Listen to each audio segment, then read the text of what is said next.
Show me your glory. 슬픔의 노래를 부르라라고 하는 제목으로 에스겔서 19장 1절에서 14절 말씀 함께 나누기 원합니다. 너는 이스라엘 고관들을 위하여 애가를 지어 부르라. 네 어머니는 무엇이냐? 암사자라. 그가 사자들 가운데 엎드려 젊은 사자 중에서 그 새끼를 기르는데, 이렇게 돼 있죠.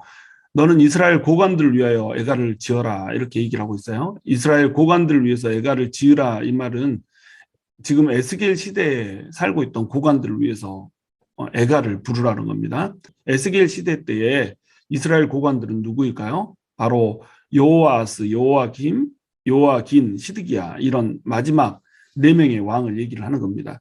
이스라엘에는 22명의 다윗 왕조를 이은 왕들이 있었죠. 다윗하고 솔로몬이 2명의 왕이고, 남유다와 북이스라엘로 나라가 분리된 후에는 남유다에 20명의 왕이 있었어요. 그 20명의 왕들이 때로는 악하기도 하고 때로는 선하기도 하고, 이렇게 선한 왕과 악한 왕이 번갈아 가면서 있으면서 유다를 통치해 왔죠. 오른쪽에 보시면 녹색으로 돼 있는 왕들은 선한 왕이에요. 그리고 핑크색으로 돼 있는 왕들은 악한 왕입니다. 자, 색깔로 봤을 때 어떤가요? 녹색 왕보다 핑크색 왕이 훨씬 많죠. 끝으로 가면서 악한 왕들이 훨씬 많았던 겁니다. 특별히 이제 여호아스에서부터 시작된 4명의 왕들은 줄곧 악한 왕이었죠. 악행만 계속 행하다가 바벨론에게 패망하는 이런 모습인 겁니다. 그래서 에스겔에게 지금 애가를 지어서 부르라 이렇게 하는데, 여호아스에서부터 시드기야까지 이 4명의 왕들을 위한 애가를 지어 부르라는 거죠. 네 어머니는 무엇이냐? 암사자라. 여기서 이제 어머니라고 표현된 이것은 남유다를 의미하는 거죠. 남유다가 암사자라고 지금 표현을 하고 있습니다. 네 어머니는 무엇이냐? 암사자라. 왜 이렇게 표현을 하냐면 창세기 49장 9절에 보면 야곱이 유다에 대해서 축복을 해줄 때 사자라고 축복을 해주는 겁니다. 사자는 동물의 왕이잖아요. 그러니까 유다 지파에서 왕이 나올 것이라고 하는 것을 얘기를 해준 거예요. 남유다는 동물의 왕, 사자로서 왕권을 가진 이런 족속이 될 거라는 거죠. 이스라엘 전체 지파의 왕권, 이것을 예언받은 지파가 바로 남유다입니다. 창세기 49장 9절 보시면 엎드리고 웅크림이 수사자 같고 암사자 같으니 누가 그를 범할 수 있어야, 이렇게 얘기하고 있죠. 암사자 같으니 범할 자가 없을 것이라고 이렇게 예언을 해주고 있는 겁니다. 그러니까 여기서도 네 어머니는 무엇이냐? 암사자라, 이렇게 얘기를 해주고 있는 거죠. 남유다에서 왕이 나와서 정통성을 가진 왕조를 지금 이루고 있는 겁니다. 그가 사자들 가운데 엎드려, 사자들 가운데 엎드려 있단 말은 아직도 튼실하게 왕조를 이루고 있다라고 하는 뜻이에요. 그런데 이 나라가 젊은 사자 중에서 그 새끼를 기른다고 나와 있어요. 젊은 사자들 중에서 새끼 하나를, 그 새끼를 기른다는 겁니다. 그 새끼는 욕이 아니고 이제 여호아스를 얘기를 하는 거예요. 젊은 사자들은 이스라엘 고관들을 얘기하는 거죠. 이스라엘 고관들 중에서 여호아스를 지금 얘기를 하는 겁니다. 3절, 그 새끼 하나를 키움에 젊은 사자가 되어 먹이 물어뜯기를 배워 사람을 삼킴해, 이렇게 돼 있습니다. 그 새끼를 하나를 키웠대요. 이 새끼가 젊은 사자가 됐어요. 이게 누군가요? 바로 여호아스라는 왕인 겁니다. 여호아스는 20명의 남유다 왕 중에서 17대 왕이에요. 애굽왕 바롯누고가 세웠던 왕입니다. 요시아라고 하는 왕이 친아수르 정책을 펼쳤죠. 그래서 애굽이 아수르를 치러 올라갈 때에 아수르 편을 들어서 애굽을 방해를 했던 겁니다. 그러다가 애굽한테 죽임을 당하죠. 애굽한테 죽임을 당하고 나서 애굽이 세웠던 왕이 누구냐면 여호아스인 거예요. 그래서 이 여호아스가 왕이 돼가지고 23세 때부터 통치를 하는데 고작 3개월 만에 폐위가 됩니다. 폐위가 되는 이유는 뭐였냐면 이스라엘 동족들을 강포를 하고 학대를 하고 압제를 하고 약탈을 하고 심지어는 살해를 하게 된 거예요. 하나님께서는 이것을 이쁘게 보지 못했어요.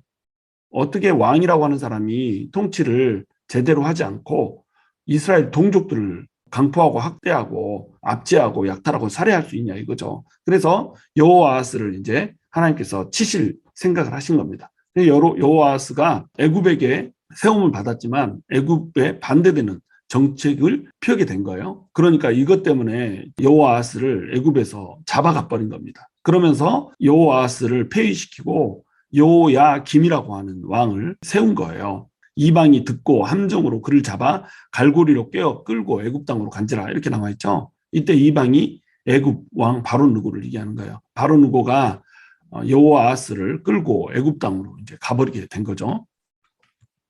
5절 암사자가 기다리다가 소망이 끊어진 줄 알고 그 새끼 하나를 또 골라 젊은 사자로 키웠더니 이렇게 돼 있죠. 다른 왕을 하나 세웁니다. 이 왕은 누군가요? 바로 여호야김 왕을 얘기하는 겁니다.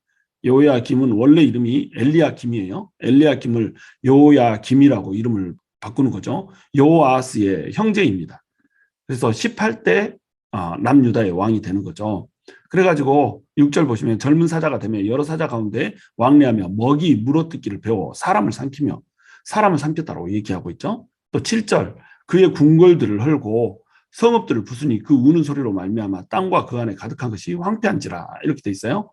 자, 먹이 물어뜯기를 배웠으면 먹이를 물어뜯어야 사람을 삼키면 되겠어요? 안 되겠어요? 사람을 삼키면 안 되죠. 이스라엘이 그 주변에 있는 먹이들을 물어뜯을지언정 그 자기 왕국에서 살고 있는 그 사람을 집어삼키고 이렇게 되면 안 되죠. 여기서 이제 사람은 선지자를 얘기하겠죠. 선지자를 살해하는 이런 악행을 펼쳤던 겁니다. 그리고 궁궐들을 헐고 성읍들을 부수는 이런 일들을 했던 거예요.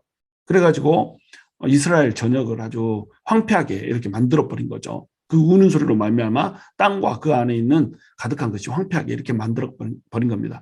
그리고 두루마리 말씀을 불태워버렸어요. 하나님의 말씀인 두루마리 성경을 불태워버리고 이런 악행을 저질렀던 겁니다.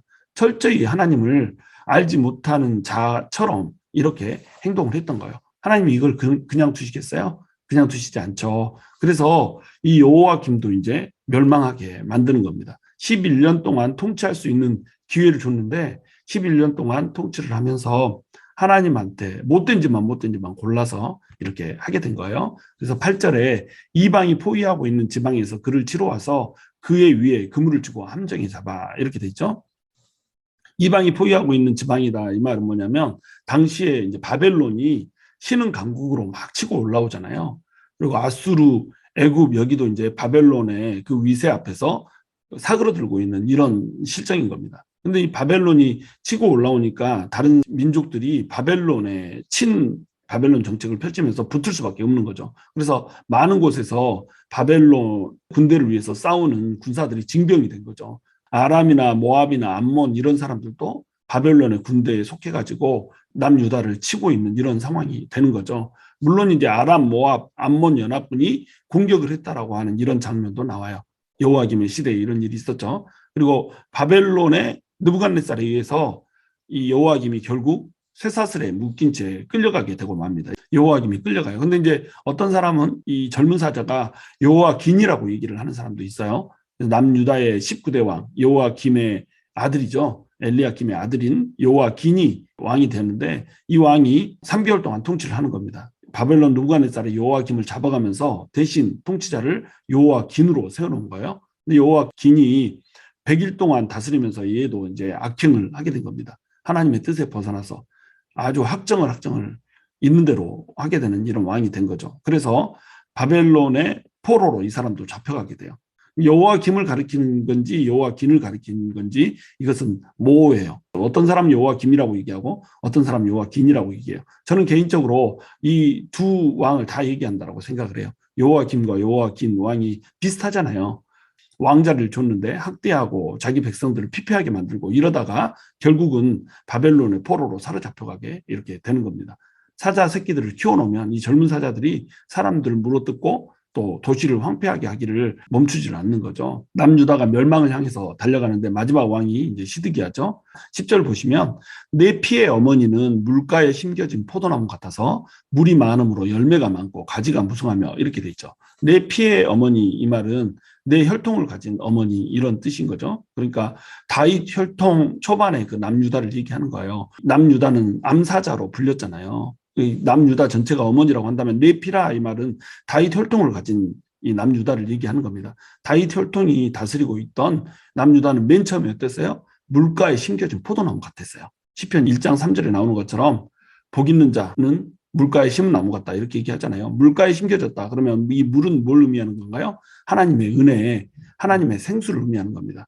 생수 대신 하나님한테로 포도나무가 뿌리를 뻗으면 어떻게 되겠어요? 물이 많으니까 열매도 많고 가지도 무성하고 이렇게 될 거 아니에요. 물도 많고 열매도 많고 가지도 많고 하나님의 은혜가 넘치며 그것 때문에 하나님의 풍요가 넘치는 상황 가운데서 남유다가 출발을 했다는 거예요. 하나님의 은혜가 풍성하게 임할 때 이때에 하나님의 은혜를 감사하면서 하나님께 온전히 집중을 하면 이들은 이것을 누릴 수 있는 상태였죠. 경제적인 번영과 풍요를 누리고 있었고 얼마든지 하나님께서는 이 경제적인 번영과 풍요를 주실 준비가 돼 있었던 겁니다. 그런데 예레미야 2장 13절에서 얘기하듯이 이스라엘 백성들이 생수의 근원 대신 하나님을 버리고 스스로 자기 웅덩이를 파가지고 하나님으로부터 떠나서 자기 능력으로 자기 노력으로 살아보려고 애를 썼던 겁니다. 그러다가 지금 망해져 가고 있는 거예요. 이 포도나무가 물이 많은 곳에서 뿌리를 내리고 있다가 하나님의 은혜 때문에 열매를 맺고 살다가 열매가 많아지고 풍성해지니까 지가 잘나서 그런 건 줄 알고 물가를 떠나버린 거죠. 우리도 이런 경우가 되게 많잖아요. 하나님 앞에 직장이 열려주게 해달라 기도할 때는 하나님한테 붙어서 뿌리를 막 하나님한테로 내려요. 하나님 직장이 되게 해주세요. 사업이 잘 막히고 안 될 때 그 사업장에 뿌리를 하나님한테 내리면서 막 하나님한테 매달려요. 하나님 내 뿌리를 하나님께 내립니다. 은혜를 내려주소서. 그래갖고 사업이 막 잘 풀리고 또 직장도 원하는 직장에 들어가서 이렇게 잘 되고 이렇게 되면 열매가 풍성하고 가지가 무성해져 가지고 포도나무가 꽤 쓸만해져요. 그러면 이 포도나무가 어떻게 생각해요? 지가 잘나서 포도나무 된 걸로 이렇게 착각을 한다는 겁니다. 그래가지고 포도나무가 하나님 곁을 쫙 떠나버린 거예요. 아, 너무 사업장에 손님이 많고 바빠서 새로운 직장이 또 일이 많고 바쁘고 내가 또 진급하고 승진하고 이래야 되니까 또 하나님의 사역을 할 때도 마찬가지죠. 하나님께 막 물을 주세요. 하나님의 은혜를 주세요 하고 뻗어나가다가 뭔가 하나님께서 은혜를 부어주시고 뭐 교회가 성장하는 것 같고 그러면 자기가 잘나서 교회가 성장하는 것처럼 목사들도 이렇게 되는 겁니다. 뭐 제 얘기하는 거예요. 저도 뭐 교회가 안정적이고 막 성장을 하고 풍요로워지고 이러면 마치 내가 뭔가를 잘해서 그런 것처럼 하고 하나님의 품에서 하나님의 은혜 밖으로 벗어나 버리고 이럴 때가 있을 수 있다는 겁니다. 자, 우리가 이것을 경계해야 되는 거거든요. 우리는 항상 물가에다가 뿌리를 내린 포도나무처럼 하나님의 은혜에다가 우리 뿌리를 내려야 된다는 거예요. 하나님 은혜가 없으면 안 됩니다. 모든 것이 하나님의 은혜 때문에 이루어지는 것입니다. 모든 것이 하나님이 부어주시니까 이것이 가능한 겁니다. 이런 태도로 우리가 나아가야 된다고 하는 거예요. 그런데 우리가 이런 태도로 나가지 않고 스스로 잘나서 된 것처럼 스스로의 웅덩이를 파고 있다는 겁니다. 이것이 예레미야가 얘기했던 남유다의 멸망의 원인이었죠. 11절 그 가지들은 강하여 권세 잡은 자의 규가 될 만한데 그 하나의 키가 굵은 가지 가운데서 높았으며 많은 가지 가운데서 뛰어나 보이다가 이렇게 돼 있죠. 그 가지들은 강하다고 나와 있어요. 이때 그 가지들은 10절에 나오는 가지하고 달라요. 10절에 열매가 많고 가지가 무성하여 이렇게 돼 있죠. 이때의 가지는 단어를 뭘로 썼냐면 아네프라고 하는 단어를 썼어요. 아네프는 이 큰 가지를 얘기하는 게 아니라 큰 가지에서 뻗어나오는 그 격가지들을 얘기하는 거예요. 이 격가지가 많으면 많을수록 어떻게 써요? 격가지가 격가지를 치고 격가지가 격가지를 치고 이렇게 되면 나무가 무성해지기 있잖아요. 줄기가 딱 있고 거기에서 가지 몇 개만 뽁뽁뽁 뽑아놓으면 이건 무성한 나무가 아니죠. 이때 10절에서 얘기한 가지는 아네프, 풍요와 번영으로서의 가지인 겁니다. 그런데 여기 11절에서의 가지는 히브리어로 마토트라고 하는 단어를 썼어요. 마토트라고 하는 단어는 어떤 단어냐면 줄기에서 나온 가지를 의미하는 겁니다. 줄기에서 강하게 굵게 뻗어나온 그 가지를 의미하는 거죠. 그러니까 이것은 뭘 의미하겠어요? 다윗의 왕통을 상징하는 겁니다. 포도나무 전체는 이스라엘을 상징하고 이 포도나무 남유다라고 하는 줄기에서 뻗어나온 마토트라고 하는 가지는 다윗의 왕통을 상징을 하는 거예요. 그래서 그 가지들이 강하여서 권세 잡은 규가 될 만하게 튼실하게 이렇게 나왔다는 거예요. 근데 그 중에서 특별하게 또 그 하나의 키가 굵은 가지 가운데서 높았으면 이렇게 나와요. 그러니까 굵은 가지들, 왕통을 이어받을 만한 그런 가지들, 왕들이 될 만한 그런 가지들이 많지만 그 중에서도 또 키가 큰 나무 하나가 보였단 말이죠. 이 나무가 뭐예요? 바로 시드기야인 겁니다. 마지막 왕인 시드기야, 여호와긴의 숙부인 시드기야를 의미하는 겁니다. 여호와긴이 3개월 만에 바벨론에 사로잡혀 가니까 시드기야가 왕이 되잖아요. 시드기야는 여호와김의 형제이면서 동시에 여호와긴의 숙부가 되는 거예요. 근데 이 사람이 11년 동안 통치를 하면서 악행을 저지르죠. 그리고 반바벨론 정책을 펼치는 겁니다. 자, 악행을 저지르는 거 이것도 하나님한테 분노를 살 만한 일이었죠. 그런데 반바벨론 정책을 펼쳤던 거, 이것도 하나님의 뜻에 순종하지 않은 것이 된 거예요. 하나님께서는 바벨론의 포로로 잡혀갈 것이니까 바벨론이 잡아갈 때 순종해라 이렇게 얘기를 했거든요. 그래서 말없이 바벨론에 잡혀가면 그냥 살 수 있었어요. 그런데 반바벨론 정책을 펼쳤다는 거예요. 그래서 바벨론에 대적을 한 겁니다. 이것은 이제 하나님의 예언을 무시한 게 되는 거죠. 하나님의 신탁을 무시한 게 돼버리는 거예요. 그러니까 이 하나님을 무시한 것 때문에 이 사람은 하나님으로부터 버림을 받을 수밖에 없는 상태가 돼버린 거죠. 이 사람은 여호와긴이 왕으로 있으면 왕이 될 수 없는 사람이었어요. 그런데 여호와긴이 3개월 만에 쫓겨나가니까 이제 왕이 된 이런 사람이었어요. 자기가 왕이 될 가능성이 없는 사람인데 왕이 되었으면 하나님한테 감사한 줄 알고 하나님의 말씀을 잘 듣고 선지자들을 통해서 선포된 하나님의 말씀에 순종을 하고 이렇게 살아야 될 거 아니에요. 근데 강하고 유능한 자기 탓인 걸로 믿고 자기가 자기 나름대로의 정책을 편 겁니다. 하나님을 의지한 것이 아니고 인간적인 힘으로 하나님께서 이미 예언해 준 그 예언에 배반해서 살고자 해버린 거죠. 그러면서 이제 이 시드기야가 멸망을 하게 되는 거죠. 12절 분노 중에 뽑혀서, 자, 분노 중에 그 뿌리가 뽑혀서 땅에 던짐을 당했다라고 나오고 있어요. 시드기야 때문에 이 포도나무 전체가 분노 중에 땅에서 뿍 뽑혀가지고 던짐을 당해버렸다는 거예요. 그 열매는 동풍에 마르고, 이때 동풍은 뭘까요? 동쪽에서 불어오는 바람이죠. 동쪽에서 불어오는 바벨론의 칼바람에 망했다는 겁니다. 그 강한 가지들은 꺾이고, 강한 가지들은 왕들을 얘기하는 거죠. 왕들이 다 꺾이고 말라서 불에 타버렸어요. 이제 왕이 될 만한 사람이 없는 거죠. 이제는 광야, 메마르고 가물이 든 땅에 심어진 바 되고 하나님의 은혜가 말라버렸어요. 하나님이 은혜가 없는 그 땅, 바벨론 땅으로 갔죠. 그 바벨론 땅에서 메마르고 가물이 든 땅에 심어진 바 됐다는 거예요. 바벨론 땅에 심어졌기 때문에 하나님의 은혜로부터 끊어졌다는 거죠. 그렇게 해서 14절 불이 그 가지 중 하나에서부터 나와, 이 가지 중 하나라고 하는 것은 누구를 의미할까요? 바로 시드기야를 의미하는 겁니다. 시드기야한테로부터 심판의 불이 나오는 거예요. 소멸하는 불이 나오는 거예요. 왜? 시드기야가 잘못 행했기 때문에. 시드기야의 범죄함으로 인해서 여기서 불이 나와서 그 열매를 다 태운다고. 남유다의 포도 열매를 다 태워버리죠. 그래서 권세 잡은 주가 될 만한 강한 가지가 이제는 없게 돼버린 거예요.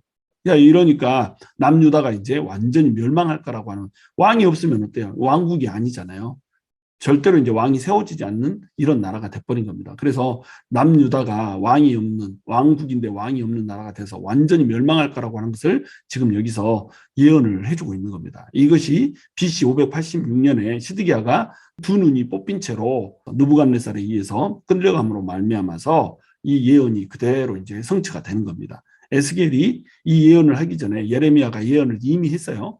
예레미야의 예언에 순종을 했으면 눈에 뽑힌 채 바벨론 포로로 끌려가는 이런 일은 없었을 거예요. 그런데 에스겔이 이런 일이 있을 거라고 예언을 또 해줬음에도 불구하고 이 말을 듣지 않고 지 멋대로 지 고집대로 나가다가 결국 두 눈이 뽑힌 채 바벨론으로 끌려가게 되는 이러한 비참한 최후를 맞이하게 된 겁니다. 자, 14절 마지막 후반부를 보면 이렇게 돼 있어요. 이것이 애가라, 후에도 애가가 되리라, 이렇게 얘기를 하고 있죠. 이 애가라고 하는 말은 무슨 뜻인가요? 슬픔의 노래, 이런 뜻이죠. 슬픈 노래, 이런 뜻인 겁니다. 그럼 애가를 지어서 부르라고 1장 1절에서 또 얘기를 했잖아요. 너희는 고관들을 위해서 애가를 지어서 부르라, 이렇게 얘기했단 말이에요. 그러면 애가를 불러야 되는 이유는 뭔가요? 지금 현재 펼쳐지고 있는 이 일에 대해서 부르는 애가이고, 또 후에도 이것이 애가가 될 거라고 하는 거예요. 지속적으로 이것은 슬픔의 노래가 돼서 불려질 거예요. 자, 애가를 지어서 부르게 하는 목적은 뭔가요? 하나님의 백성이 하나님의 백성답게 살지 못하다가 몰락했다라고 하는 이 사실을 슬퍼하고 애통하라는 겁니다. 자, 그러면 하나님은 이것을 왜 슬퍼하고 애통하게 만드는 걸까요? 왜 훗날에도 이것이 애가가 돼야 되는 걸까요? 바로 하나님께서는 우리가 마음속에다가 이 슬펐던 일들을 저장하기를 원하는 겁니다. 그래서 애가가 지어지는 목적은 뭐예요? 바로 기억하게 하기 위함이라는 거죠. 우리의 실패를 기억하게 하기 위한 것이라는 겁니다. 인생을 살다 보면 얼마든지 실패할 수 있어요. 신앙생활에 있어서도 우리가 하나님을 똑바로 붙잡지 못할 때가 있죠. 하나님의 품을 떠날 때도 있고 하나님의 은혜를 망각할 때도 있고, 내가 마치 힘이 좋아서 능력이 있어서 잘 사는 것처럼 하나님으로부터 떠나서 내 스스로의 웅덩이를 파고 그렇게 살아갈 때가 있죠. 자, 그렇게 살아가다 보면 어떻게 돼요? 슬픈 일을 당하게 된다는 겁니다. 그 슬픈 일을 당할 때 우리는 그냥 슬퍼하고 끝나면 안 된다는 거예요. 이 슬픔을 기억을 해야 된다는 겁니다. 왜 이 슬픈 일이 왔는지 노래를 지어서 불러야 된다는 거예요. 내가 하나님을 떠나서 내 멋대로 살다가 망했도다. 하나님의 뜻을 벗어나서 살다가 내가 쪽박 깨졌도다. 대박을 차려고 세상으로 나갔다가 하나님으로부터 징계를 받고 쪽박을 찼도다. 이렇게 하면서 노래를 지어서 불러야 된다는 거예요. 이것이 나한테 기념이 되고 기억이 돼야 된다는 겁니다. 그래야지 그러한 슬픔을 다시 맛보지 않게 될 거 아니에요. 그래서 실패를 기억하라고 하는 거, 이 말은 이 말 속에 어떤 말이 들어있냐면 너 이 실패를 기억하고 이 노래를 부르면서 이러한 일들을 다시 하지 않으면 내가 어떻게 해주겠다는 거예요? 새로운 출발을 하게 해줄게. 이런 것을 의미하는 겁니다. 계속 슬퍼하고 눈물 흘리라고 이 노래를 지어서 부르게 한 게 아니에요. 이 슬픔의 노래를 지어 부르라고 하는 것은 내가 곧 기쁨을 줄 텐데 기쁨을 받기 위해서는 슬프게 만든 그 일들로부터 벗어나야 돼라고 하는 것을 기억하게 하는 겁니다. 자, 그러니까 슬픈 노래가 지금 뭐가 되고 있어요? 소망의 노래, 희망의 노래가 되고 있는 거예요. 실패를 기억하는 것이 새 출발을 의미하기 때문에 그래요. 자, 새로운 포도나무, 새로운 왕을 내가 줄 거야. 이렇게 얘기를 하고 있는 겁니다.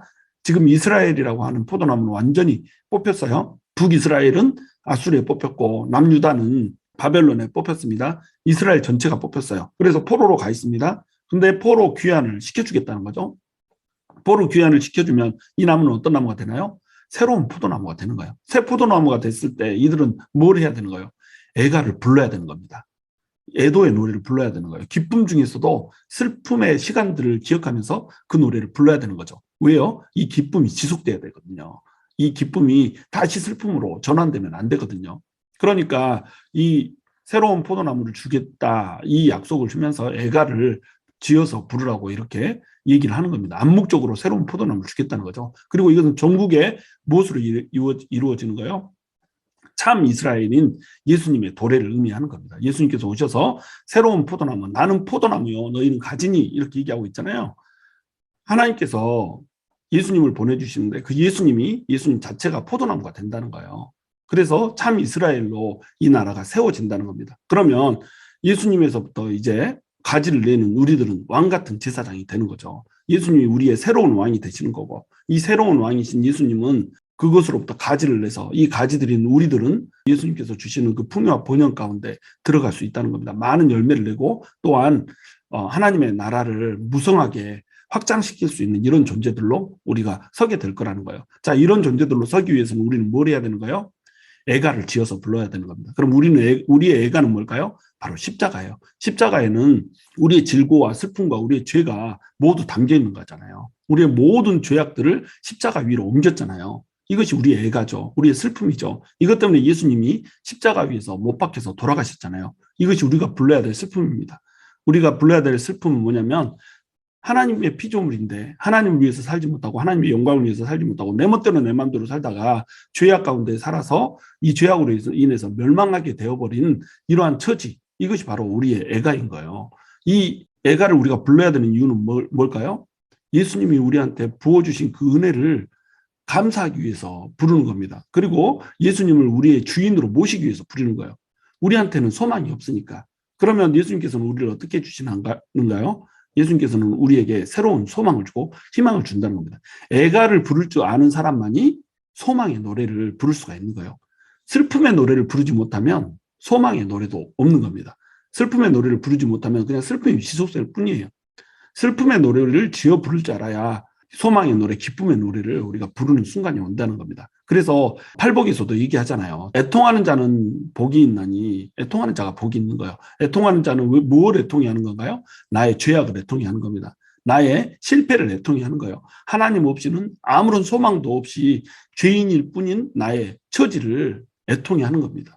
그러니까 십자가가 우리가 불러야 될 애가가 되는 거죠. 그러면 하나님께서는 이 십자가를 뭘로 바꿔주세요?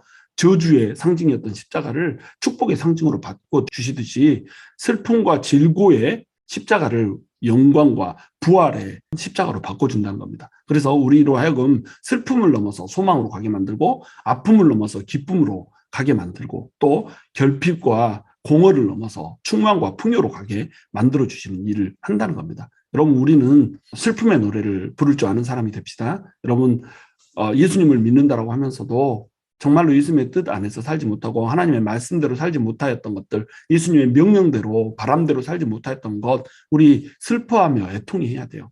우리가 그것을 슬퍼할 줄 모르면 정말로 나는 왜 이 모양일까요? 나는 왜 이렇게 살아야 되는 걸까요? 라고 하는 그런 애통해하는 마음으로 주님께 찾아 나오지 못하면 우리에게는 기쁨의 순간이 오지 않는 겁니다. 우리에게 소망의 순간은 사라지는 거예요. 하나님의 자녀라고 할지라도 하나님께서는 그 징계의 바람을 거두시지 않으시는 거예요. 왜냐하면 우리가 슬픔의 노래를 부르고 기쁨의 노래 가운데로 나아가기를 원하시거든요. 슬픔의 노래를 통과하지 못하면 기쁨의 노래에 도달하지 못하는 거예요. 기쁨의 노래가 정착역이라고 한다면 슬픔의 노래는 기쁨의 노래로 이어지는 다리란 말이죠. 우리가 다리 없이 강을 건널 수가 있나요? 다리 없이 강을 건너지 못하죠. 그러니까 우리는 반드시 슬픔의 노래를 지어 불러야 되는 겁니다. 우리가 범죄했던 것, 하나님 뜻대로 살지 못했던 것, 하나님을 무시하고 살았던 것, 자기 영광을 위해서 살았던 것, 하나님의 영광을 위해서 살지 못했던 것, 하나님을 위해서 열심을 내지 못했던 것, 이런 모든 것들을